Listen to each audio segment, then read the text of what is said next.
Dans cette vidéo, nous allons faire un petit aparté sur la formation pour parler de l'occlusion ambiante ou ambient occlusion en anglais. L'occlusion ambiante est une méthode de calcul de la lumière qui permet d'éclaircir les rendus dans Blender en cumulant non seulement l'éclairage traditionnel, mais en y ajoutant la gestion des ombres de proximité entre les objets.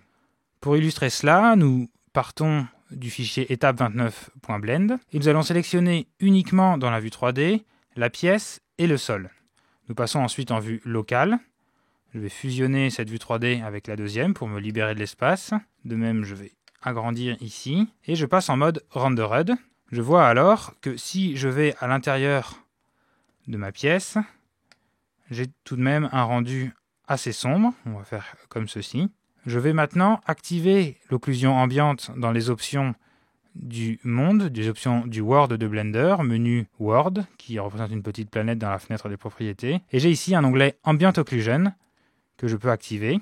Je vois alors que tout de suite, mon rendu est beaucoup plus lumineux.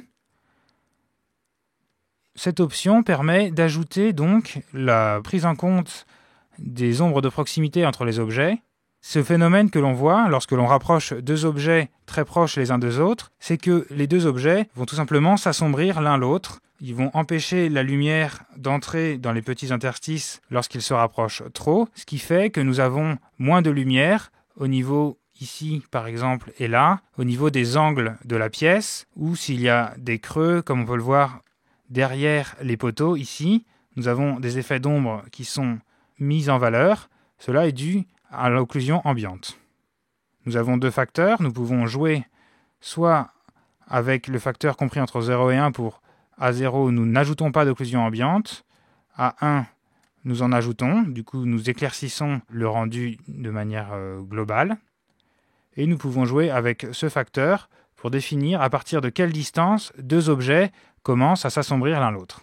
À noter que l'occlusion ambiante ici s'ajoute en mode de fusion add sur le rendu. C'est pour ça que nous éclaircissons notre rendu. C'est-à-dire que Cycles va calculer notre rendu traditionnel, il va calculer un rendu avec de l'occlusion ambiante, et par exemple, sur une face où il n'y a pas d'ombre qui est ajoutée, le pixel calculé par la passe d'occlusion ambiante sera blanche. Ce pixel va donc être ajouté, la valeur blanche va être ajoutée à notre rendu traditionnel, ce qui fait que si nous avions un pixel gris par exemple sans occlusion ambiante, nous y rajoutons la valeur blanche calculée par l'occlusion ambiante, ce qui fait qu'au final nous avons une image plus lumineuse. Nous faisons qu'ajouter de la lumière lorsque nous cochons sur cette option Ambient Occlusion.